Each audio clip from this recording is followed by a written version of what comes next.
حضرت انس رضی اللہ تعالیٰ عنہ روایت کرتے ہیں کہ رسول اللہ صلی اللہ علیہ وآلہ وسلم نے ارشاد فرمایا، میری آنکھوں کی ٹھنڈک نماز میں رکھی گئی ہے۔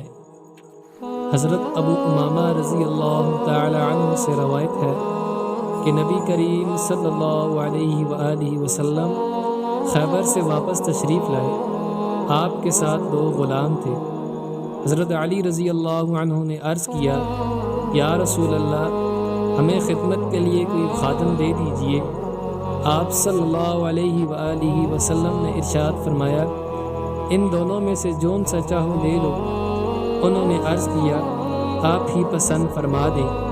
نبی کریم صلی اللہ علیہ وآلہ وسلم نے ان میں سے ایک کی طرف اشارہ کر کے فرمایا، اس کو لے لو، لیکن اس کو مارنا نہیں، کیونکہ خیبر سے واپسی پر میں نے اس کو نماز پڑھتے دیکھا ہے اور مجھے نمازیوں کو مارنے سے منع کیا گیا ہے۔ حضرت ابو امامہ رضی اللہ تعالی عنہ سے روایت ہے کہ رسول اللہ صلی اللہ علیہ وآلہ وسلم سے دریافت کیا گیا، یا رسول اللہ، کون سا وقت کی دعا زیادہ قبول ہوتی ہے؟